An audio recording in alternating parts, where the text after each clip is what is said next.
E após quase 2 semanas de muitos painéis, discussões e debates sobre mudanças climáticas, chega ao fim hoje a COP27, a cúpula do clima da Organização das Nações Unidas. E quem acompanha tudo direto de Sharm el-Sheikh, no Egito, é a nossa repórter Maruza Trevisan e o diretor de conteúdo do Canal Rural, Giovanni Ferreira. Uma boa tarde para vocês.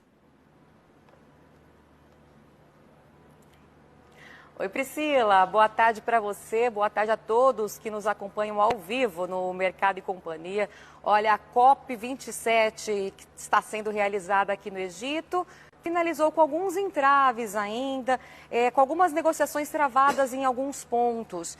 Agora há pouco eu conversei com o ministro do Meio Ambiente, o Joaquim Leite, que me explicou que durante essas últimas 2 semanas o Brasil tem se encontrado com diversos países e tem ficou pressionando os países desenvolvidos a ajudarem, principalmente no financiamento dos países em desenvolvimentos para conquistarem aí essa agenda climática. Mas vários entraves ainda mostram que essas discussões podem continuar, não devem finalizar hoje não. Podem continuar ainda neste sábado e digo mais, ainda de repente até domingo, né, Giovanni? Exato. Só quero lembrar, boa noite a todos aí no Brasil, no estúdio do Canal Rural. Nós estamos aqui num espaço chamado Espaço da COP, onde na última quarta-feira o presidente eleito Luiz Inácio Lula da Silva fez o seu pronunciamento aqui. O que é importante lembrar, o ministro do Meio Ambiente, que é chefe da delegação brasileira aqui no Egito, na COP27, fez um balanço parcial para nós das negociações, dos avanços, das oportunidades e desafios do Brasil nessa COP. Mas também é importante destacar que essa não era a COP para você ampliar, assumir, antecipar metas, tá? De redução de emissões. Isso foi feito lá em Glasgow no ano passado, na COP26. Tanto é que o lema dessa COP em inglês, Together for Implementation. Juntos pela implementação, juntos para a implementação. O quê? Implementar as metas estabelecidas na COP26, que vem desde o Acordo de Paris, do artigo 6, quando a gente fala do mercado de carbono e tantas outras definições que a gente teve durante esse tempo.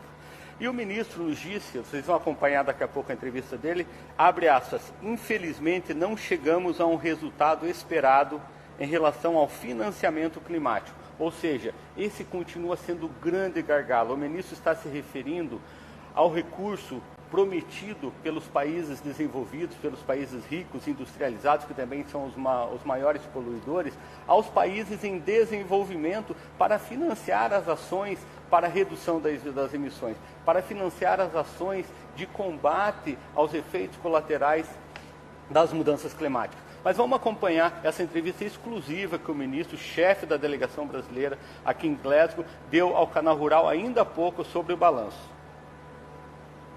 Ministro, seja muito bem-vindo. O que a gente pode dizer aí dessa conferência, da 27ª Conferência do Clima?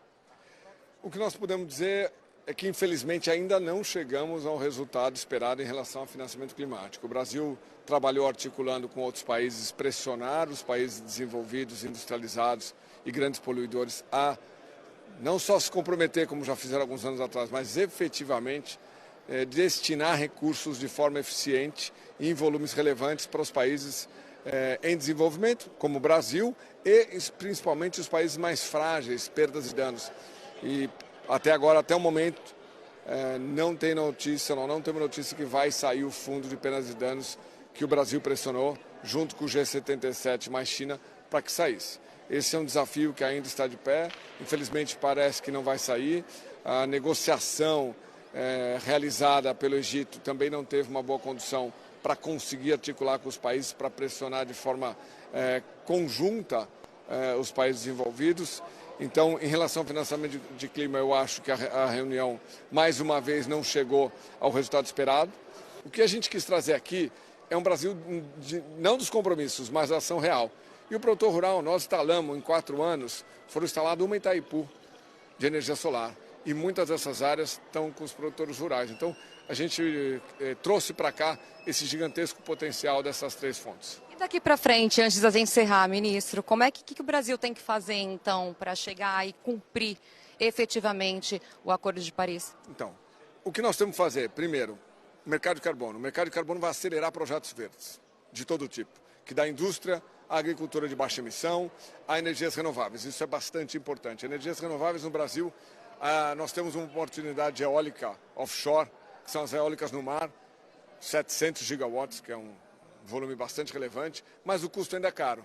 Se você adicionar a receita extraordinária de carbono, isso pode acontecer mais rápido. E o agricultor também pode aproveitar dessa oportunidade desse mercado de carbono. Então nós temos o mercado de carbono de um lado, o mercado de metano, que é tratar resíduo do lixo, e o agricultor aí, a avicultura, a suinocultura e açúcar e álcool tem uma oportunidade gigantesca de transformar aquilo que era um passivo ambiental, tá, em biogás, biometano e biofertilizante. Então eu acho que ali tem uma oportunidade gerando crédito de metano.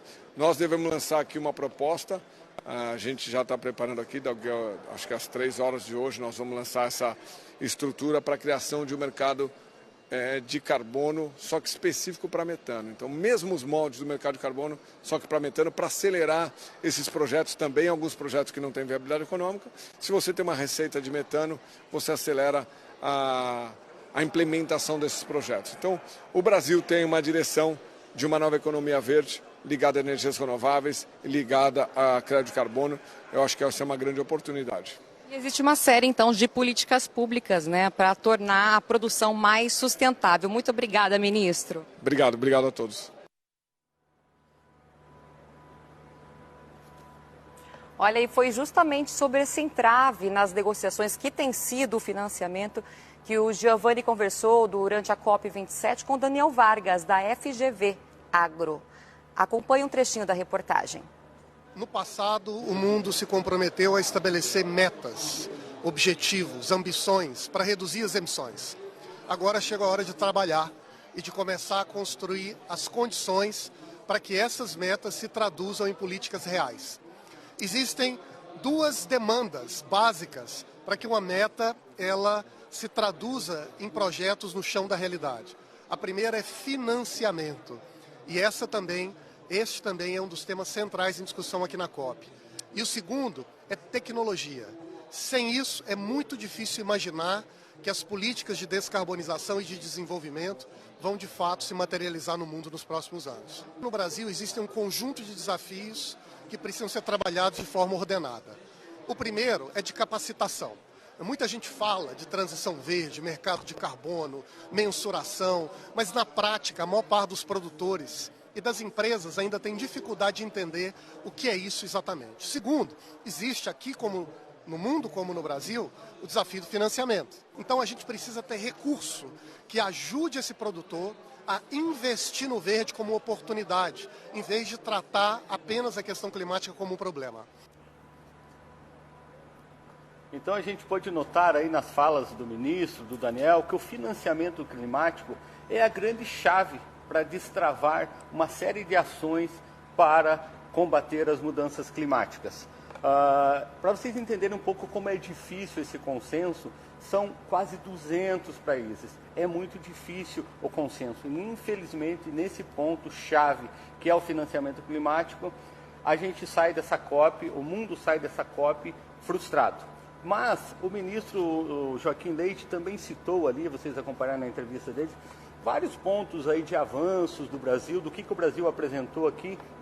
Eu quero trazer 2 deles, muito importantes. O Brasil assinou aqui na COP27, o Marco das Florestas Tropicais, junto com o Congo e Indonésia, que detém a maior parte das florestas tropicais no mundo. Qual que é o objetivo? O objetivo agora é criar uma metodologia, uma política para reconhecer e remunerar quem cuida das florestas. Esses 3 países têm quase 60% das florestas tropicais no mundo. Então isso foi considerado um avanço muito importante pelo ministro.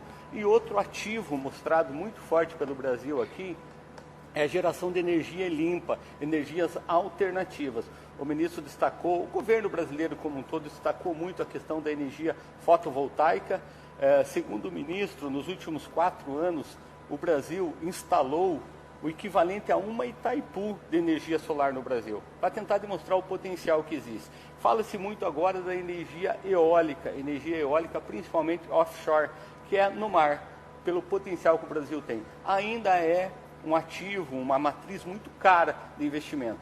Mas a partir do momento que a gente consiga gerar créditos de carbono na energia eólica, isso pode acelerar esse processo e a gente deve instalar uma nova matriz ou ampliar essa matriz eólica, tá, do território, do continente para esse ambiente offshore.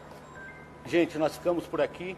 Muito obrigado a vocês, obrigado pela audiência durante esses 13 dias de COP, praticamente 2 semanas. 2 semanas de COP. Estivemos juntos. E se você quiser rever e acompanhar as principais discussões que aconteceram durante essas 2 semanas, acesse o YouTube do Canal Rural, procure no site do Canal Rural, www.canalrural.com.br. E eu fico por aqui, muito obrigado pela audiência e até a COP 28. Em Dubai, Emirados Árabes. Perfeito. Tchau. Tchau, tchau, gente. Tchau, Brasil. Tchau, Canal Rural. Obrigada. Até a próxima. Tchau, tchau. Até mais.